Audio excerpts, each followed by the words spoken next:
Ever wonder what cutting-edge management looked like back in the 80s? We're diving into a real-time capsule of a document, a 1982 white paper from Motorola on, get this, participative management. It's so fascinating to get a peek behind the curtain, to see how a tech giant like that was grappling with these ideas. This was Motorola at a kind of a pivotal moment, a company known for its innovation, but also facing this changing competitive landscape. Exactly. And our guide for this deep dive is Guy Wallace, a training supervisor at their Training and Education Center. He's the one who wrote this paper, Participative Management of the Performance System, to try to tackle some real challenges they were facing. And what's striking is how relevant some of these challenges still are, even today. We're talking about the really practical stuff, like how do you actually make participative management work? How do you make it more than just, a buzzword? Right. They had this program, PMP, aiming to supercharge productivity and quality by getting everyone involved. Yeah. Setting goals together, brainstorming solutions, the whole 9 yards. They even tied bonuses to improvements. You'd think that'd be a home run. You'd think so, wouldn't you? But Wallace points to this crucial missing piece: skills training, practical skills training. They had that, the rah-rah, let's do this part down, but not enough of the here's how W to collaborate effectively. So it's like announcing a potluck, but forgetting to tell anyone to bring serving utensils. Yeah, exactly. All enthusiasm, no execution. He specifically calls out process skills. Teamwork, communication, problem solving, all those things that don't just magically appear just because you suddenly say, all right, everybody, participate. It does make you wonder how they thought that would work. But that sounds like there were other roadblocks too, not just the skills gap. What other things were they bumping into? Well, Wallace points to some deep-rooted misconceptions about participative management that were kind of brewing. Some managers were really terrified of losing authority, as if it was my way or the highway or total anarchy with no in between. Ah, yes, the classic control freak manager. Yeah. Threatened by the thought of their team actually, having a voice. Exactly. And get this, on the flip side, some employees felt like their input was just disappearing into a black hole, which seems kind of ironic given what the program was supposed to be about. So much for feeling heard and valued. What a mess. It really was. Did the bonus structure help at all? Well, that's the thing. It was supposed to be this big incentive, but it seems like it might have backfired in a way. Wallace observed that the focus shifted from genuine quality improvement to just chasing the bonus, which led to this kind of unhealthy end-of-month scramble every month. So instead of a collaborative, quality-focused environment, it just turned into a win-at-all-costs kind of frenzy. Unfortunately, yeah, it seems like it did. It seems like they were losing sight of the initial goal. To try to get things back on track, Wallace proposed this more holistic framework, something he called the performance systems approach. Performance systems, okay. That sounds interesting, but also a little vague. Can you break that down for us? Sure. So instead of getting bogged down in all these isolated problems, just kind of attacking things piecemeal, you zoom out. You look at the bigger picture and how everything impacts performance as a whole. Okay, I'm listening. So imagine a triangle, right? And each corner is something different. One corner is quality, another is quantity, and the last one is cost. And then productivity, that's in the middle. It's the link between the quantity and the cost. So you're saying it's about understanding how all these pieces fit together. That makes sense, especially with a company as big and complex as Motorola, right? Exactly. And this approach, this performance systems approach, it helps you see where the system is weak, where are the weak points. And then you can compare that to how it should be, to kind of an ideal state, and then figure out what needs to change.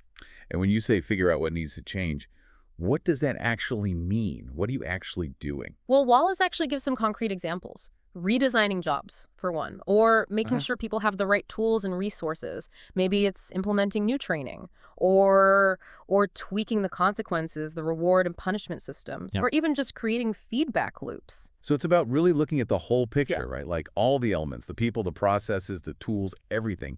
And then you try to adjust those things, fine-tune them, to improve how everything functions overall. You nailed it. And to really illustrate this, Wallace introduces this model he calls the SPRC-FB model, and it's really helpful, I think. The SPRC-FB model. Okay, that's a mouthful. What does that even stand for? It stands for Situation Performer Response Consequences Feedback, and he actually uses a flowchart to try to visually represent it in the paper, which I think is helpful for understanding how these elements all work together. Flowcharts, gotta love them. But Hopefully this one's a bit more insightful than your average corporate PowerPoint, right? Definitely. So you start with the situation. That's the context, the environment where the work's happening. Then you've got the performer. That's the person or team actually doing the work. And then you look at the response required. What are the specific actions that need to happen in that situation to be successful? Then come the consequences, both the good and the bad, the positive and negative that result from those actions. And then finally, you have feedback on the response, on what they did, which then informs future actions and hopefully better performance. So it's basically this step-by-step analysis, right, of the entire performance cycle, from the initial setup and context all the way to the feedback at the end. Right. And I think this ties into a really key idea that Wallace highlights. A lot of times the problems aren't because of the individual, but because of the environment they're in. Things like unclear expectations, lack of proper training. Maybe the consequences aren't appropriate. It's what he calls task interference. It's that old saying, you can lead a horse to water, but if you don't give him the right bucket, it's not going to work out so well. Exactly. This is fascinating stuff. Yeah. But I know there's more to unpack, right? Like, what about different management styles? How do those factor into this whole thing? You're right on track. Wallace actually brings in research from the Huthwaite Research Group, and they identified two distinct management styles, push and pull. Okay, help me visualize this. Am I picturing a manager literally pushing and pulling something? I love the image. But in this case, no. Push refers to a more autocratic style, very directive, the type that gives tons of information, lots of proposals, but doesn't spend as much time trying to get information from their team. They don't really check for understanding or work on building consensus as much. It's the classic kind of top-down approach. So push is about telling people what to do, not necessarily inviting them to share their thoughts and ideas. Pretty much. Okay, got it. What about pull then? Pull is more participative. Yeah. It's all about drawing ideas and insights out of the team, asking lots of questions, really trying to understand everyone's perspective, and then building that shared understanding together. So two very different approaches. Which one did Wallace say was better? That's the interesting part. He actually says that neither one is inherently better than the other. He says it's all about being adaptable.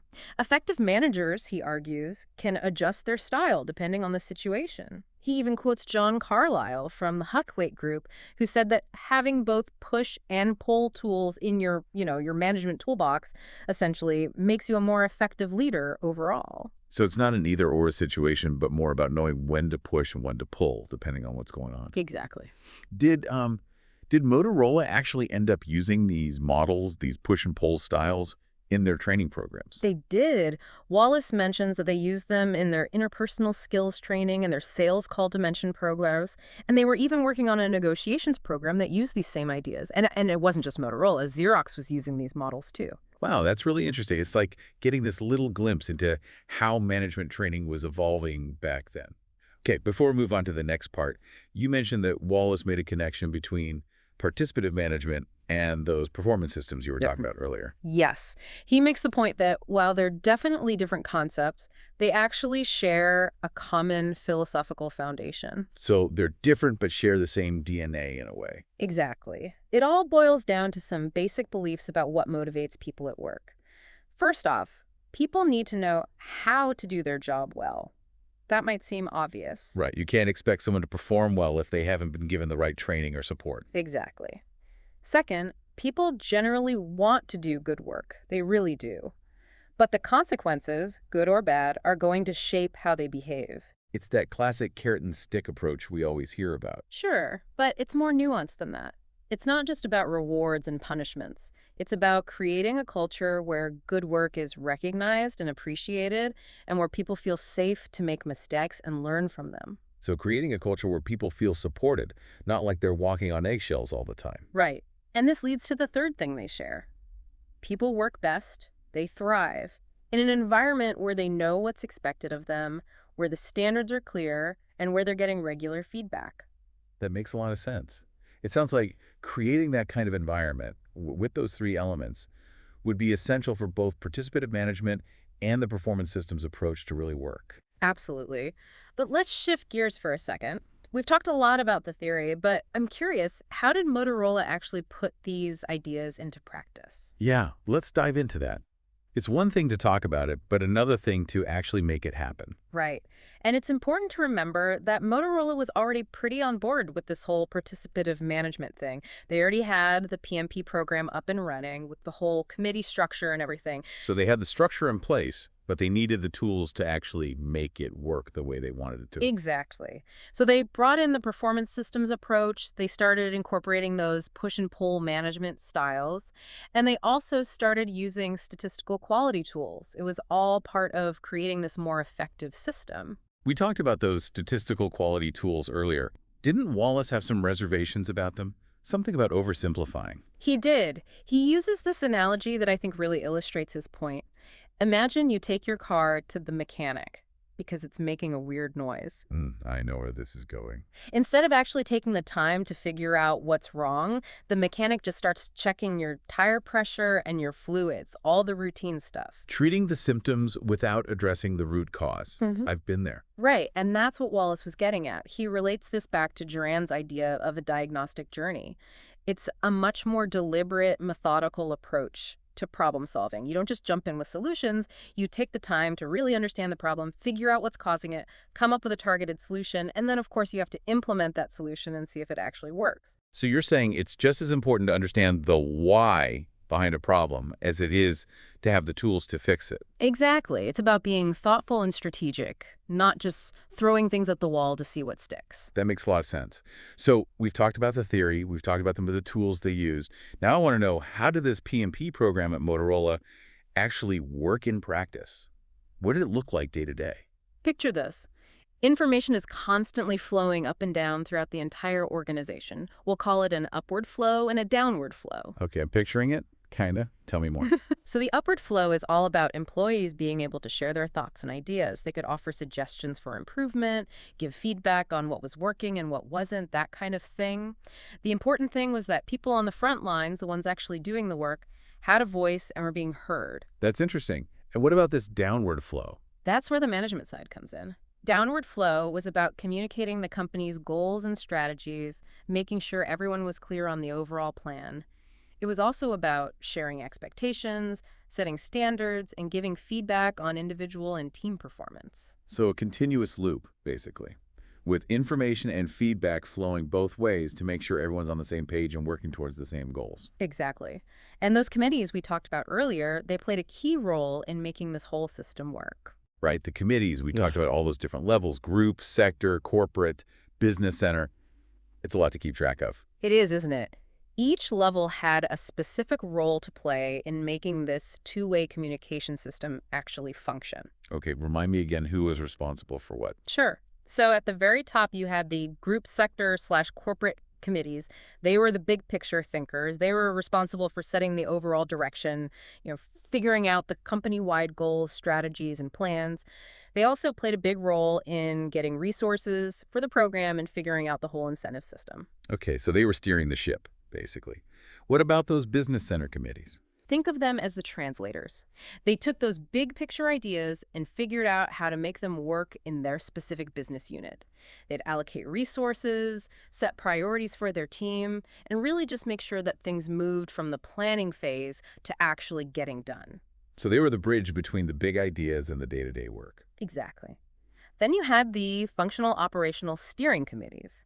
They were the specialists, the ones who really knew the ins and outs of their particular area. They'd analyze how things were working, identify any weak spots, and then come up with solutions. Like a team of troubleshooters, zeroing in on the areas that needed the most attention. That's a good way to put it. And lastly, you have the working committees. They were the ones on the ground, in the trenches. They were responsible for actually implementing those solutions and then providing feedback on whether or not they worked. Wow, so everyone really did have a role to play, from the top-level planning all the way down to actually making the changes. But I'm curious, what about the people on these committees? What skills did they need to be effective? That's a great question. And the answer is it depended. It really depended on the specific role in the project they were working on. Some people might have needed a deeper understanding of the performance systems approach, while others might have needed expertise in data analysis. And then there were the universal skills. Communication, teamwork, problem solving. It really ran the gamut. So a pretty diverse set of skills needed. It wasn't just a one-size-fits-all kind of thing. Exactly. But there's a really important point that Wallace emphasizes throughout the paper. Even with all these added responsibilities, everyone's primary job was still their day-to-day work. The committee work was meant to be an additional layer, not a replacement for everything else they were doing. So it was about finding that balance. You want people to be engaged and contribute, but you don't want to overload them with extra work. Absolutely. It's about working smarter, not just harder, right? Definitely. All this talk about structure and processes and committees, it makes you wonder, what was the ultimate goal of all this? What was Wallace hoping to achieve with Motorola's PMP program? Well, he talks about this in the conclusion of the paper. He envisioned revisiting the program through the lens of a performance analyst. He challenged Motorola to imagine their ideal system, to define what success would actually look like. He emphasized how important it was to set clear expectations, provide the necessary resources, establish clear consequences, and create effective feedback systems, all these things working together. So it was about constantly evaluating and evolving, not just setting up the program and then forgetting about it. You got it. He wanted Motorola to have the tools and the mindset to really maximize the potential of participative management, to boost quality, to improve productivity, to create a better work environment overall. It's amazing how much thought and effort went into this program back then, but the big question is, does any of this stuff still hold up in 2024? I mean, it's been over 40 years. You know, it really is remarkable how much of what Wallace talked about still resonates today. Those challenges of implementing participative management, that need for clear communication and good training, understanding that you need to take a holistic approach to performance, those are all still so relevant. It's like no matter how much technology changes or how much the business world changes, we're still dealing with the same fundamental human elements. Exactly. And I think that's what makes this white paper, even though it's from 1982, so valuable. It gives us a framework for how to engage employees and create a more productive work environment. And those things are timeless. You know, for me, that SPR-CFB model really stuck with me. It's such a simple but powerful tool. And it's not just for the workplace either. I can see how you could use it in your personal life too. Absolutely. It makes you pause before you jump to conclusions about why someone's not performing well. It forces you to ask, okay, what was the situation? Did they have what they needed to succeed? What were the consequences of their actions? Did they get any feedback? It's like a reminder to be more understanding, Mm. more analytical, more empathetic. Exactly. Well, on that note, I think we've covered a lot of ground today. Any final thoughts before we wrap up? I think the biggest takeaway here is that even a document from 40 years ago can still offer valuable insights into how to create a more productive and engaging workplace. And who knows, maybe it can even help us navigate those tricky interpersonal situations in our personal lives, too. Well said. That's what I love about these deep dives. You never know what you're going to uncover or where it's going to lead. That's all the time we have for today. Until next time, keep exploring, keep learning, and keep those performance systems humming.